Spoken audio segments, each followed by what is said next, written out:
Greetings, everyone, and welcome to the Spirit Side. I'm Paul James Caiden, and today on the podcast, we are going to pick up our discussion that we started on Monday, talking about my personal angel encounter. And today, we're going to be talking about something a little bit strange, and that is taken by angels. Now, what exactly does that mean, and where are we going with this? Well, this is where things get a little strange, maybe, but bear with me because there's some interesting things to tell here and interesting things to talk about in part three of this podcast series this week.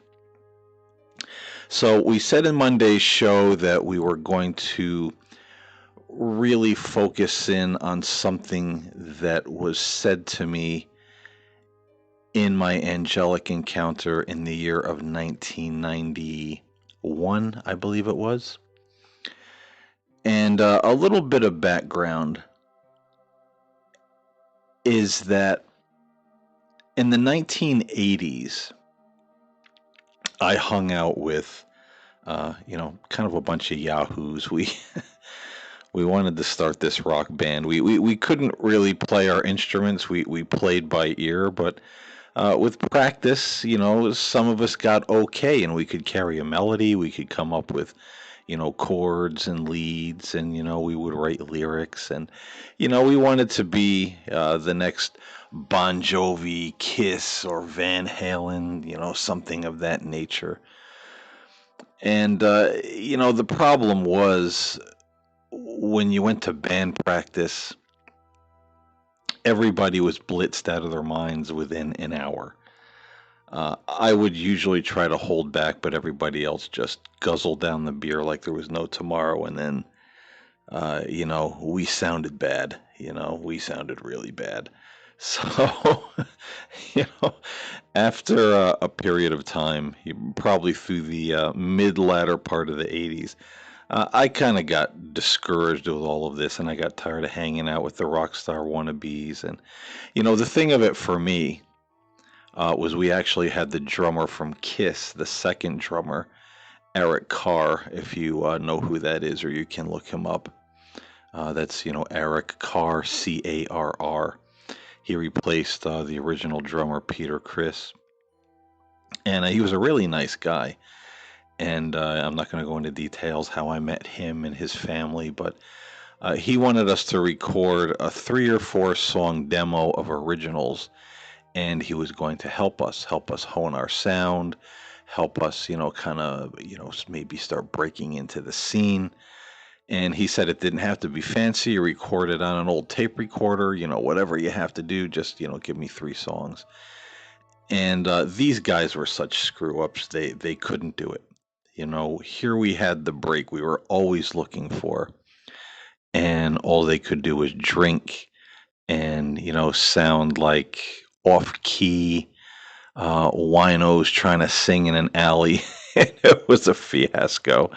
And that was kind of it for me. That was toward the end of the 80s, and I said, I'm pretty much done. So, I got out of that scene, and I tried with music a little bit, after that with some different people, not, looking for people that didn't drink. I didn't drink anymore at that point. And I had gotten bored with it. I knew, this is going to be our lifestyle. This isn't going to be what I do forever, even though I was blitzed along with everybody else inevitably, But I moved on from all of that. And of course, when you move on from a scene like that, you don't drink anymore. You don't, do the things you used to do. Your buddies move on, So a lot of my friends, some of them moved. Others just went their separate ways, finding other people that wanted to carry on that lifestyle with them. So I found myself pretty much by myself, aside from my parents, that I, associated with. I didn't really have, any friends at that point. They all kind of abandoned ship. and of course my work friends. And at that point, I was working in a supermarket doing maintenance. It was a shop right in Middletown, New York. And it was one evening, it was late November again.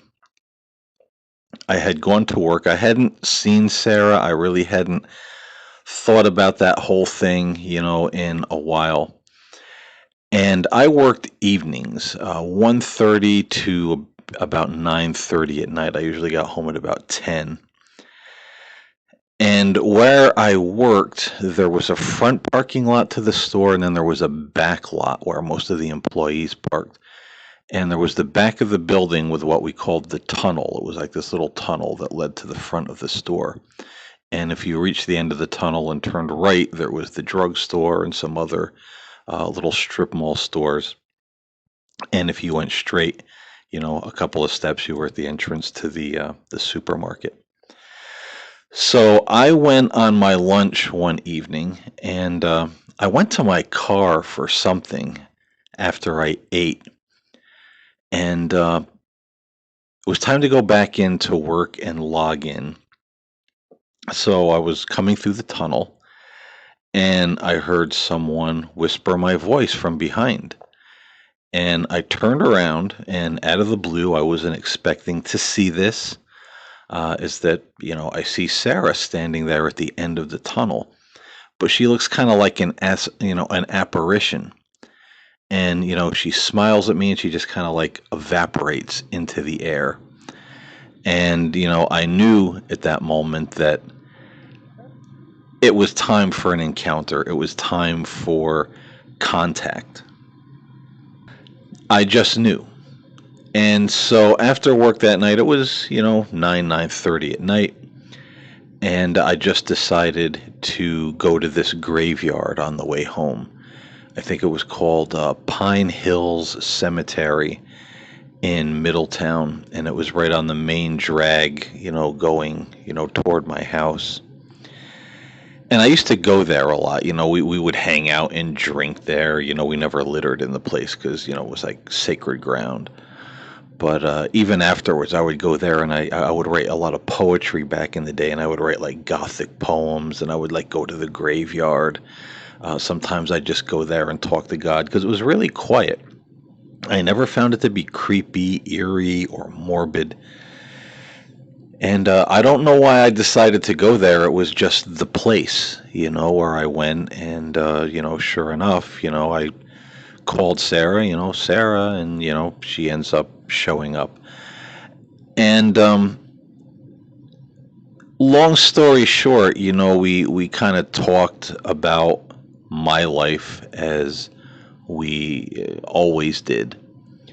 And life wasn't bad. I was pretty happy. I was a little bummed. I was a little sad, maybe a little lonely sometimes because I was used to having like a million friends around, and now there was nobody. I gave up the booze, and everybody just jumped ship like rats on a sinking ship. But so I was a little bummed about that. But life wasn't bad. And so she shows up. It's always talking about spiritual growth, evolving soul, God, faith, how I'm doing. I made a lot of mistakes in the past, always kind of blundered. At one time I had a temper, and then I was drinking. And, of course, she was saying I was doing much better. My soul was kind of growing and evolving. And I, took advantage of this change that God was presenting me. The positive change I was feeling in my heart. I was letting that come out and beginning to feel it and live it rather than, be negative, depressed, or mad, or have a temper, or go back to drinking. But one particular night, and this is the thing that I wanted to talk about. I never knew until 2003 exactly what Sarah was because she always seemed to evade the question. And I was told that, by her that she did this because from day one, if she had come out and said, "Oh, I'm an angel, I am your personal guardian angel," that it would have changed the dynamic in how I acted around her, the level of trust that I had for her, especially in certain times when I wasn't doing so well or I was having a lot of problems with religion, that it might have been intimidating or overwhelming. And she didn't want that. So just kind of keeping it a mystery for a while gave me kind of more of a trust level that, yeah, maybe she's an angel because look at her. But then maybe she's an alien because there's always these accompanied by these lights in the sky and all this type of thing. So I never really knew until 2003. So this one particular night in 1991, I'm questioning her. We're always talking about my life. You know everything about me, but what about you? I don't really know anything. Why are you here? Why did you come to me when I was a kid? Where are you from? You know, um, are you from heaven? Are you from another planet? What exactly? But again, she kind of playfully evaded these questions. But she did drop some, kind of interesting things about where she was from, which, was in a lot of great detail. It was, a place that was like paradise beyond the silver tunnel. There's a crystal city. Everybody lives in peace. There is no illness. There is no ill will. Something to the effect of the stars and the wind, hum gentle music that the soul can hear in this paradise setting. And at one point, she does say that her kind has been assigned to individual human beings to watch over them, to see what kind of people they would become, to give them guidance in their lives. And, she's talking about people that are very worldly, people that are very egotistical, and then those who live more with faith toward their creator. And this is the most peaceful path that a person can take. And from here, I'm just going to read it from the book rather than explain it. So she's telling me about this. There are different kinds of people. We try to guide them. They either accept our guidance or push our guidance away. Some people are very worldly, very evil, very greedy. Then there are those that just live day to day, hoping for change, but not really knowing how that will come about. And then those who live life toward their creator, with great faith and spirituality. And, this is the best path. But then she goes on to say, and reading from the book here, she says, there is, however, another group of people who are quite different from all of the rest. Who are they? I asked. They are those who are born with a certain innocence in their hearts, she began. They are the ones who cannot survive your society, and so we take them from this world when it is permitted. Are you talking about death? I questioned. Not quite, said Sarah, although that can happen. I'm referring to something different. What's that? I asked in curiosity. Well, Sarah began, there are those who are born into your world with a certain innocence in their souls. That innocence is carried over from the place where their souls dwelt before coming into this world. You see, every soul lives for a time in the realm you call heaven. The soul is prepared for life upon the earth. Many souls do not remember being in this place once they are born into this world. But then there are some who do have a remembrance. They may not recall a particular location or events, but they have a deep knowing of a far better place beyond this earthly plane. As these souls begin to grow and mature, they find that they cannot live in such a hostile environment. This world, with all of its woes, becomes like a cancer to them and begins to slowly eat away at the very fabric of their being until they eventually die a physical death. My kind are very interested in these types of people. Sometimes we offer them the chance to leave this earth and to dwell with us in paradise. You mean you take them bodily out of this world? I asked with a scowl of doubt. Yes, Sarah answered. All of the millions of people who vanish in your world every year, never to be seen again. Where do you think some of them go? I don't know, I admitted. I guess I figured some ran away, others were kidnapped, or murdered, or buried in a deep hole somewhere. This unfortunately happens in your world too, Sarah said. But then there are those who are never seen again, for they are with us. I arose from my headstone perch and scratched my beard as I considered these words. I thought for sure now that I had the answers to what Sarah was.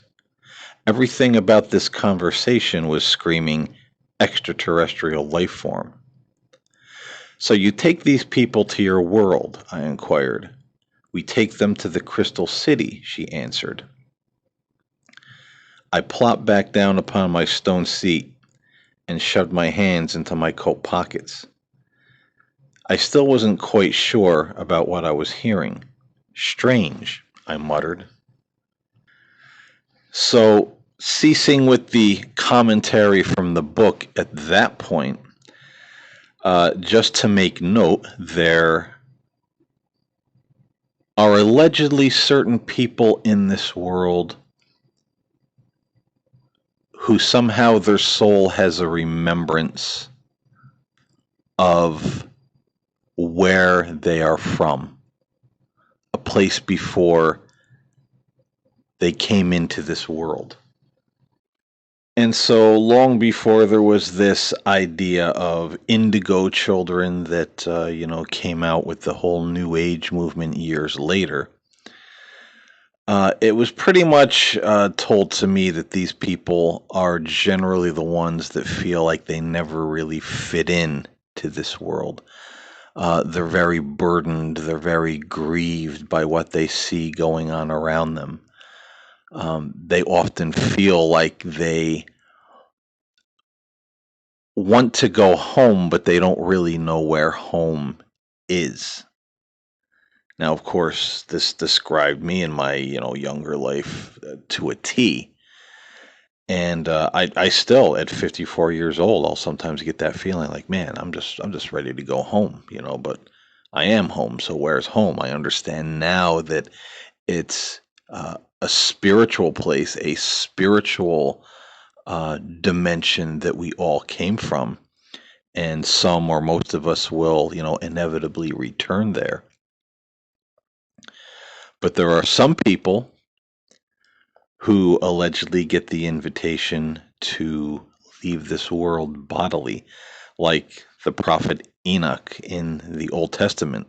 They are no more. They're gone. They're out of this world, no pun intended. And I found that interesting because years later, now here's the thing that I find really interesting, because I had these encounters with Sarah. I wrote the book, and during those encounters, she would tell me things, not a lot. It wasn't like she was dropping predictions and prophecies like all over the place, but there were times that she would tell me things that would actually happen. Just for instance, one evening as I left the graveyard, this became like our meeting place that particular winter. And she asked if I were to return the following night, and I said, no, there's, the weather people say there's like this big northeaster coming. We're going to be like buried in snow. And she said, no, you'll be able to make it because the nor'easter is going to miss this area. And I was like, okay. And I woke up the next morning. The ground was bare. The weather people were like surprised, oh, this sudden quick change, where it just missed, our area. So, and there were other things too that she would tell me that came to pass. But these experiences that I had with her, even to this day, I'm still learning things and seeing things that are being proven to be true in what she told me. So from 1979 now to 2021, this is still something that's unfolding in my life as I'm learning different things, seeing different things, having different experiences, new and different scientific discoveries. And it harkens you back and say, oh my God, that's, what Sarah was saying, or that's, kind of what she was talking about. And I say that because when it comes to this whole idea of people being taken by angels from this world to go to the Crystal City, which from my understanding now would not be heaven, but maybe, how would you say it, a sub-level of heaven, a place where people would live their lives until the culmination of time, and then they would, pass into the heaven of heavens where God's, personal presence is. That's kind of my feeling, my understanding, and I think I'm pretty right about that. But this was one of the things. This was 1991. So probably in the early 2000s, I was, out in the dating scene. And there was this, I was on those internet websites, dating sites. They were bad, but they weren't as bad as what I hear they are today. And I met a few nice people. And unfortunately, the nicest people that I would have liked to have met back in the day lived like hours away from me. I mean, these dating sites covered a large swath, of land and territory, across the state. But there was one person, this one woman in particular that I was talking to, and I don't know how. We knew we were never going to meet, but we became like phone buddies. We would just have a conversation every night. And I don't know how this one night we got on the subject of angels. And, I just felt compelled. I said, you're probably going to think I'm nuts, but I want to tell you about this experience that I had. And, I told her a little bit about the whole Sarah thing. And then, somehow I made mention of this, people being taken. And she's silent for a minute and she goes, oh my God, that's what happened to my brother. And I was like, what? And she was like, my brother. That's what happened to him. And she explained that she had a brother. He was an older brother, and he never quite felt like he fit into this world. She said he was a really good guy, but through his teen years, he was kind of, in and out of making bad decisions, just, like I was. And, only he didn't get into, alcohol, I guess, in his 20s or so, he got into, some drugs, but then, he stopped. And she said, he was always a very deep thinker, very to himself, always talked about this yearning that he felt, that he wanted to go home, but he didn't, understand where home was. He was yearning for something. And I remember her telling me, just her voice, she was like, I swear to God, like the last 2 years of his life, he was like so into angels. That's all he talked about was angels, angels, angels. And, could they be connected to, UFOs and some of the lights in the sky, and he was like so interested in it, and he was so changed, that he was very spiritual. And she said one night, um, he was visiting. I don't remember if she said he was visiting her or his parents, or if him and her were both at the parents, but there were other friends or family members around. And he looked at his watch and he said, "Well, I have to go. I'm going to the lake." I guess there was a lake they all went to. So, he left, and they never saw him again. They said they found his car at the lake where he said he was going, his keys, his wallet, other whatever little personal possessions were in the car. Nothing was missing, no damage to the car, but he was gone. They searched the lake. She said it was in a big lake, to dredge through and search around. Never found him. So it was like she said it was like he drove to the lake and just disappeared into thin air. And I remember her telling me, just saying, I know that's what happened to my brother. I finally have peace about where he is and what happened to him. He left this world. I'll see him again, but he's okay. He's not dead. He wasn't killed. They never found him. She said it was like 5 or 6 years ago that this had happened, and there was never hide nor hair of him. He was just gone. And the funny thing is that I talked to another person. This was probably 3 or 4 years later, and this was somebody that was just a friend as well. There was no idea of dating, and I remember somehow this subject came up, and it always seems like it was inserted right where it needed to be. And I remember her saying the same thing, only this was a close friend. Same deal. Oh my God, I had a close friend. He was like my brother. Really nice guy, never fit in. Always made these mentions. He felt like he wanted to go home. He wasn't home. Where was home? He got very spiritual, over the last few years of his life. Toward the end, he was very interested in angels, reading all these books about angels and, UFOs.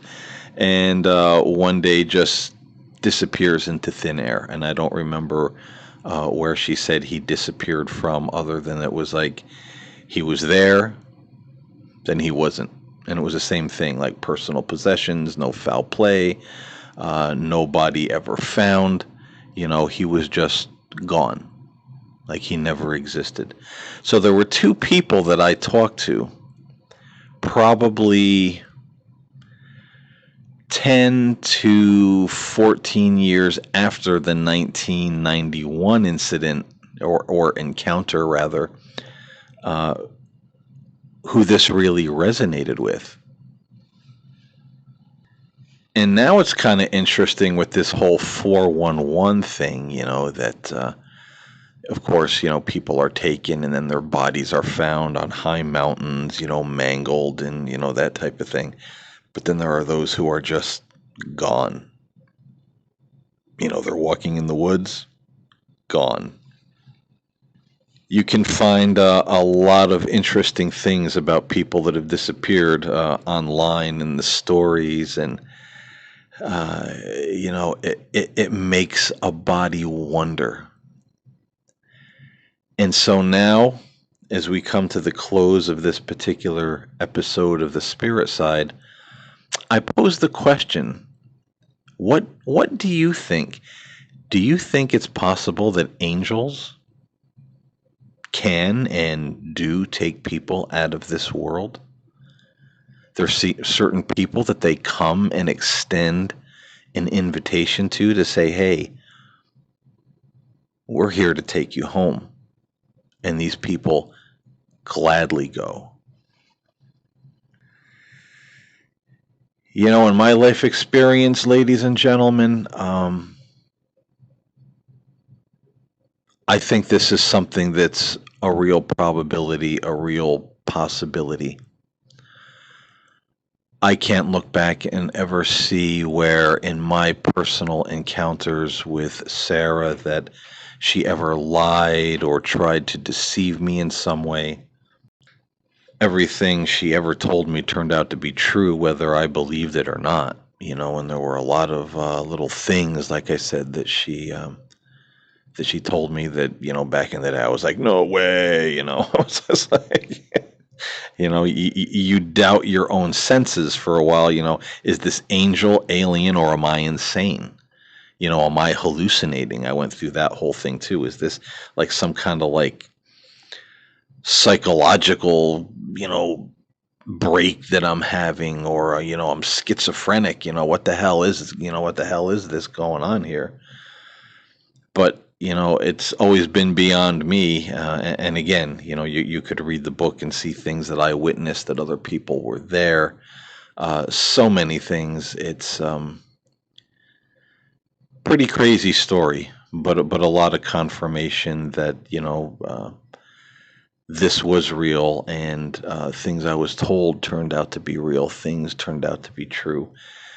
So I have no doubt, you know, that this is probably true too, that there are people that are just taken from this world. This world is not their home. They came, they saw, and they were not impressed. And I'll tell you something, I can get on board with that. You know, I definitely can, because I came, I saw, and I'm not so impressed. Not really with this Berg, but anyhow, there's the question: can and do angels take people from this world? And if they do, what does that mean? And now we're really going to delve into the, I shouldn't say the interesting part, because this is interesting in and of itself to think about. And meeting people that said, "Oh my God, that's what happened to my friend. Oh my God, that's what happened to my brother." You know, it just resonated. It just hit them. You know, everything about it. But does it also have some kind of implications for the rest of us, for our future? And that's what we're going to talk about next. This is interesting stuff. And I just had this thought probably over 4th of July weekend, which prompted me to do this podcast. And we're going to talk about the thought that just kind of struck me like a holy crap moment over 4th of July weekend. And you guys can tell me what you think, because this is it's definitely some interesting stuff to ponder. But anyway, I don't want to babble anymore. I'm here kicked back in my easy chair with the mic hooked up, and just telling my story, and I hope that the buzzing of the air conditioner isn't too much of an interference in this show. You know, it's summertime, the condenser is right outside the window. Occupational podcast hazard this time of year, but hope it wasn't too much of an annoyance. So anyway, folks, I thank you for listening. I hope this gives you something to think about. Let me know what you think. You can email me at nocturnalmagic@gmail.com. Email will be in the link below. If you knew somebody, or, you know, that disappeared into thin air and they never fit into this world, always were, not very impressed with what they were seeing around them. Always had the notion of, or saying, they wanted to go home. This wasn't their home. Somehow they got into UFOs and angels, and then they were gone. If you know somebody or know somebody that knows somebody, definitely let me know. I'm interested in hearing these stories, and this is the first time I'm actually ever talking about uh, these kinds of things publicly in my show, putting it out there. And I'm doing this for what I think is a good reason, and I will explain that in the next episode on Friday. So stay tuned. Let me know if you've heard anything like this or know of anybody that's just kind of vanished into thin air. And until next time, stay safe, stay well, walk with the angels, and I will talk to you next time here on the Spirit Side.